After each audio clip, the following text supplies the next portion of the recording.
All right, there, everyone.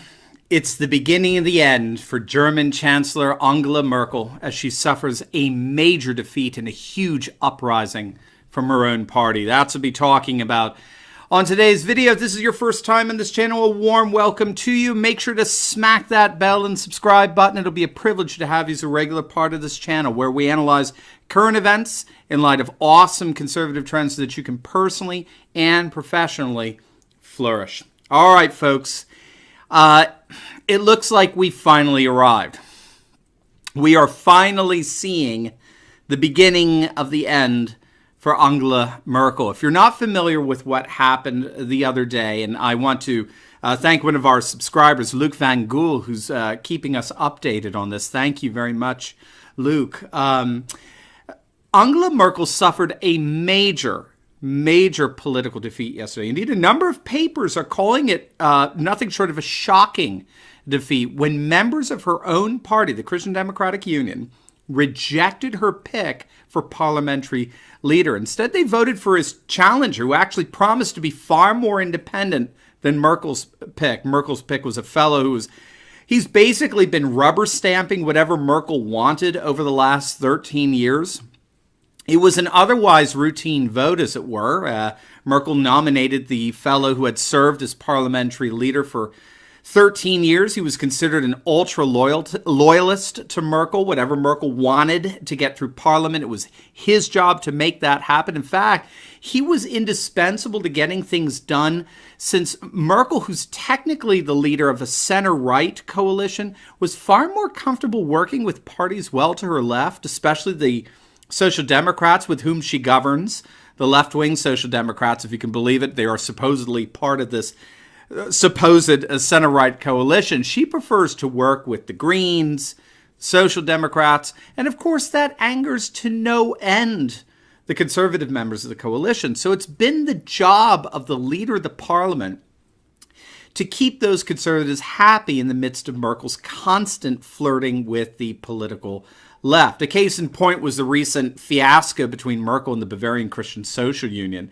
over the summer, right, who rebelled against her with regard to migration. They wanted the border closed because they were experiencing this mass uprising by the voters in Bavaria who are increasingly leaving the Christian Social Union for the AfD, the Alternative for Germany, who are, of course, promising to close the borders once and for all. So this is where her own pick for parliamentary leader comes in. He helps to put out the fires and keep the conservatives happy while Merkel continues to implement relatively leftist policies, particularly migration policies. So this has been the job of her own hand-picked parliament leader, and he's been successful in doing that for the last 13 years. But he was challenged by a relatively unknown fellow, a guy by the name of Ralf Brickhaus, who's a deputy leader of the conservative group in the Bundestag made up of the Christian Democratic Union and the Bavarian Christian Social Union, the Bavarian political party there. And he campaigned on a platform of change. Germany needed a new conservative direction. What Merkel had been doing over the last decade plus, the last literally 13 years, isn't working anymore. And the Bundestag needs new leadership. It needs new direction. Now, few took him seriously, since Merkel's basically gotten whatever she's wanted over the last 13 years. So no one actually believed he would win.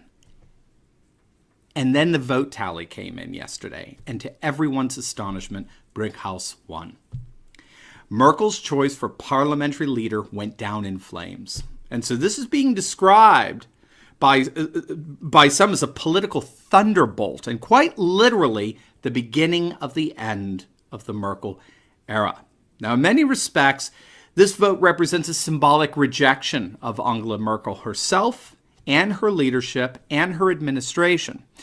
Now, spokesmen from the AfD, the Alternative for Deutschland, right, or Alternative for Germany, which is the nationalist populist party that stormed into the German parliament just literally this time last year, for the first time ever, with an astonishing 13% of the vote. They were elated over this. They, of course, cannot contain themselves. One of the spokesmen came out and said, this is it. This really is the beginning of the end of the Merkel government which is going to come to an end far sooner than any of us could have imagined today. And interestingly, the German newspapers are echoing that sentiment. They're basically unanimous in their assessment of this vote. They see this upset as indeed marking the end of an era. Merkel's being called a lame duck, whose days in power are now officially numbered. She's already said that this is her last term. She has no plans to run for office again. Well, with this crushing defeat in the Bundestag, I don't think you need to say that anymore. It's rather obvious that your days as chancellor are coming to an end. Again, perhaps sooner than anyone, especially Angela Merkel, would have expected. Members of her own coalition are actually coming out and saying that Merkel should begin planning for a handover, a transition perhaps as early as 2020. Folks, these are spokespersons from her very own coalition, from within the Christian Democratic Union, who are coming out and saying that Merkel needs to get ready to hand over power to a new, fresh, conservative chancellor for the 2020 elections coming up. She is not going to serve out her entire term as chancellor. Now, we, of course, in this channel have been predicting this for some time. Germany, like the rest of Europe, is moving more and more to the right, toward the nationalist, populist, and traditionalist right. And this, of course, was seen with the rise of the AfD, who came to power in the last elections held back in September of last year. We have to remember the AfD is barely 4 years old, but they've gotten a groundswell of support from pretty intense economic and immigration anxieties that are growing throughout the German electorate. And the result of such support speaks for itself. They won just over 13% of the vote just in their first time running. They're now polling right now as the single most popular party in Eastern Germany, and they are nipping at the heels of the Christian Social Democrats or Christian Social Union in Bavaria. In terms of the Christian Democratic Union, they're barely polling at about 30%. That's Angela Merkel's party. But keep in mind, they won by 40% last year. Now they're happy if they get 30%. So the AfD has just siphoned a significant percentage of voters away from the Christian Democrats. And the left-wing Social Democrats, they're not doing much better. They barely got 20% of the vote in the last election back in September. That was their worst performance since World War II. This collapse in support for Merkel and her coalition just shouldn't surprise any of us. We've talked about it in our last video. The center-left, which really is Merkel's government when all is said and done, it's widely acknowledged that she prefers to work, of course, with the political left, and she does more so than the political right. And that's unfortunate because the center-left is quite literally going extinct all throughout Western Europe. We noted that as we stand here right now, there are only two nations in the whole of Western Europe that are currently being governed by the center-left. Just two, Portugal and Spain, right? And even there, the center-left is decreasing in its support and popularity. Everywhere we look, the momentum is towards the nationalist, populist, and traditionalist right in various degrees, no question. Hello, Britain. I know it's frustrating.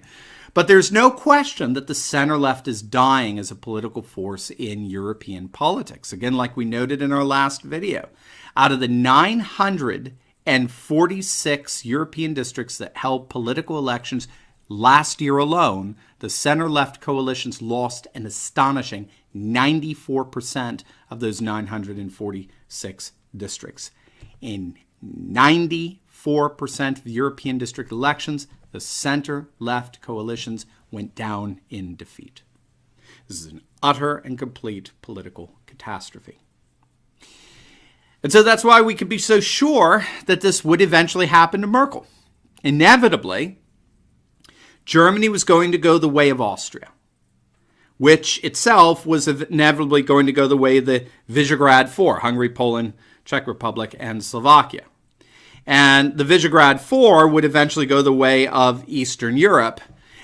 And if we keep going east, it's rather interesting that just after the liberal globalists in the European Parliament voted to punish Hungary, the prime minister there, Viktor Orban, flew out and met with Russian President Vladimir Putin as a way of just sort of sticking it to the bureaucrats. The world is moving right. There's just no two ways about that. And Angela Merkel is finding out that as the result of this rightward turn, her days as chancellor are indeed coming to an end. As always, please like, comment, and subscribe. Click on our Patreon link below. Become a monthly supporter of this channel and help us to continue to analyze current events in light of awesome conservative trends so that you can personally and professionally flourish. God bless.